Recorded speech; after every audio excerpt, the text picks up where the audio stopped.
Hello दोस्तों, आप लोग कैसे हैं। आप लोगों का स्वागत है एस आर्ट लर्निंग में। इस चैनल के माध्यम से आप लोगों को डेली डिक्टेशन और आउटलाइन दोनों प्रोवाइड किया जाता है। और इस चैनल पर दो डिक्टेशन बोला जाता है, एक दैनिक जागरण का और एक हिंदुस्तान का। दैनिक जागरण का स्पीड रहता है 40 और 80, और हिंदुस्तान का रहता है 70, 80 और 90। यदि इसका पीडीएफ चाहिए तो हमारे टेलीग्राम चैनल से जुड़ सकते हैं आप लोग, वहाँ से पीडीएफ ले सकते हैं। तो स्टार्ट करते हैं। दैनिक जागरण का 40 वर्ड प्रति मिनट स्टार्ट होगा 5 सेकंड बाद।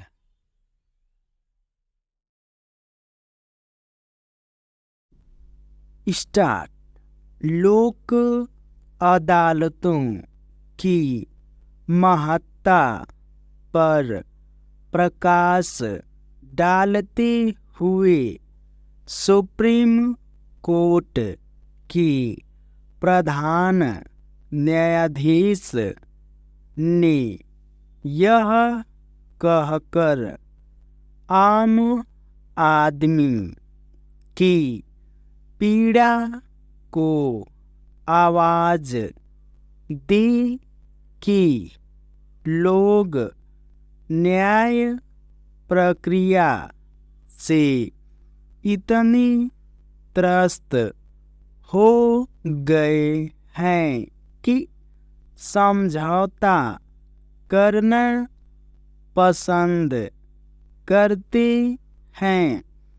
निसंदेह उन्होंने सच्चाई बताई, लेकिन सच की स्वीकारोक्ति मात्र से समस्या का समाधान नहीं होता।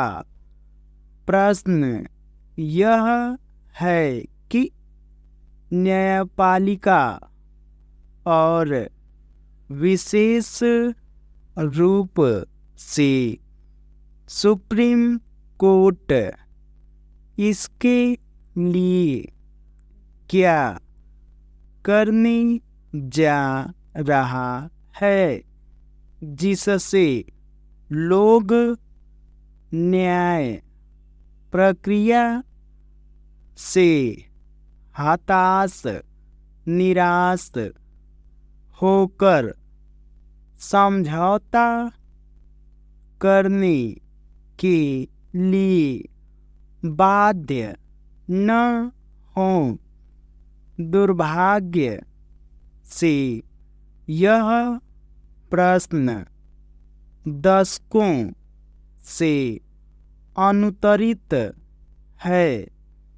ऐसा इसलिए है क्योंकि न्याय प्रक्रिया को सरल और सुगम बनाने के लिए आवश्यक कदम नहीं उठाए गए। न्याय में देरी को लेकर न्यायपालिका, विधायिका और कार्यपालिका के स्तर पर रह रहकर चिंता तो प्रकट की जाती रही, लेकिन ऐसा कुछ नहीं किया जा सका जिससे लोगों को समय पर न्याय मिल सके। यह ठीक है कि सुप्रीम कोर्ट के प्रधान न्यायाधीश ने त्रस्त करने वाली न्याय प्रक्रिया को लेकर यह भी कहा कि यह स्थिति हम न्यायाधीशों के लिए चिंता का विषय है, लेकिन यदि इस समस्या का निदान नहीं होता तो फिर एक कटु सच्चाई बताने का क्या लाभ। इसकी अनदेखी नहीं की जानी चाहिए कि केवल निचली अदालतों और उच्च न्यायालयों में ही मामले लंबित नहीं हैं, सुप्रीम कोर्ट में भी मामले लंबित हैं। सुप्रीम कोर्ट में लंबित मामलों की संख्या लगभग 80,000 है। उच्च न्यायालयों में इनकी संख्या 62 लाख के करीब है और निचली अदालतों में करीब 4.5 करोड़।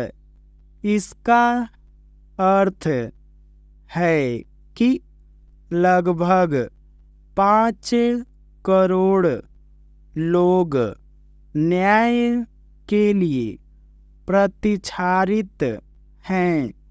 इनमें से अनेक मामले ऐसे हैं जो दशकों से लंबित हैं।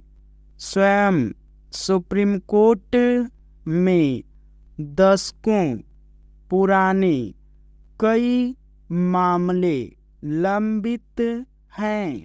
इससे इनकार नहीं कि अपने देश में आबादी के अनुपात में न्यायालयों और न्यायाधीशों की पर्याप्त संख्या नहीं है और यह संख्या बढ़ने की आवश्यकता है। लेकिन यदि अदालतों में तारीख पर तारीख का सिलसिला कायम रहता है तो उनकी संख्या बढ़ाने से भी कोई लाभ मिलने वाला नहीं। उचित यह होगा कि अदालती मामलों का एक तय समय में निपटारा किया जाना सुनिश्चित किया जाए। यदि निचली अदालतें तय समय में किसी मामले का निपटारा कर दे तो उच्चतर अदालतें भी एक निश्चित समय में उस पर अपना फैसला दें। इसके अलावा यह भी आवश्यक है कि सरकारें मुकदमेबाजी से बाज आए, क्योंकि सबसे बड़ी मुकदमेबाज तो वे खुद हैं। यह सही है कि 3 नए आपराधिक कानूनों पर अमल से यह आशा जगी है कि मुकदमों की सुनवाई द्रुत गति से होगी, लेकिन देखना यह है कि ऐसा हो पाता है या नहीं। प्रश्न यह भी है कि आखिर करोड़ों लंबित मामलों का क्या होगा। ये वे प्रश्न हैं जिनके उत्तर देश की जनता को चाहिए।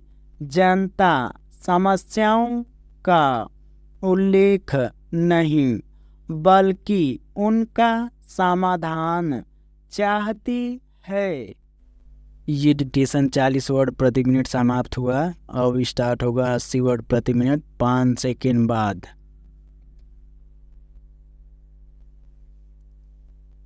स्टार्ट। लोक अदालतों की महत्ता पर प्रकाश डालते हुए सुप्रीम कोर्ट के प्रधान न्यायाधीश ने यह कहकर आम आदमी की पीड़ा को आवाज दी कि लोग न्याय प्रक्रिया से इतने त्रस्त हो गए हैं कि समझौता करना पसंद करते हैं। निसंदेह उन्होंने सच्चाई बताई, लेकिन सच की स्वीकारोक्ति मात्र से समस्या का समाधान नहीं होता। प्रश्न यह है कि न्यायपालिका और विशेष रूप से सुप्रीम कोर्ट इसके लिए क्या करने जा रहा है जिससे लोग न्याय प्रक्रिया से हताश निराश होकर समझौता करने के लिए बाध्य न हों। दुर्भाग्य से यह प्रश्न दशकों से अनुत्तरित है। ऐसा इसलिए है क्योंकि न्याय प्रक्रिया को सरल और सुगम बनाने के लिए आवश्यक कदम नहीं उठाए गए।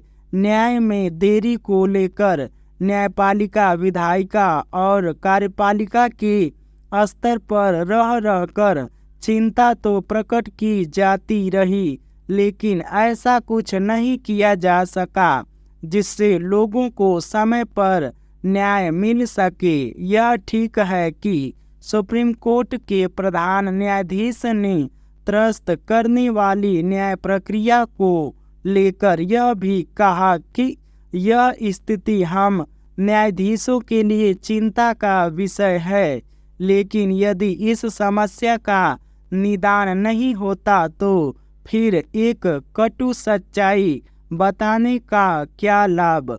इसकी अनदेखी नहीं की जानी चाहिए कि केवल निचली अदालतों और उच्च न्यायालयों में ही मामले लंबित नहीं हैं, सुप्रीम कोर्ट में भी मामले लंबित हैं। सुप्रीम कोर्ट में लंबित मामलों की संख्या लगभग 8,000 है।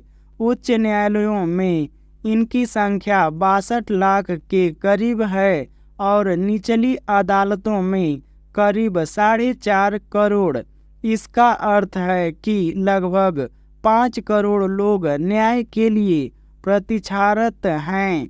इनमें से अनेक मामले ऐसे हैं जो दशकों से लंबित हैं। स्वयं सुप्रीम कोर्ट में दशकों पुराने कई मामले लंबित हैं। इससे इनकार नहीं कि अपने देश में आबादी के अनुपात में न्यायालयों और न्यायाधीशों की पर्याप्त संख्या नहीं है और यह संख्या बढ़ाने की आवश्यकता है। लेकिन यदि अदालतों में तारीख पर तारीख का सिलसिला कायम रहता है तो उनकी संख्या बढ़ाने से भी कोई लाभ मिलने वाला नहीं। उचित यह होगा कि अदालती मामलों का एक तय समय में निपटारा किया जाना सुनिश्चित किया जाए। यदि निचली अदालतें तय समय में किसी मामले का निपटारा कर दें तो उच्चतर अदालतें भी एक निश्चित समय में उस पर अपना फैसला दें। इसके अलावा यह भी आवश्यक है कि सरकारें मुकदमेबाजी से बाज आएं, क्योंकि सबसे बड़ा मुकदमेबाज तो वे खुद हैं।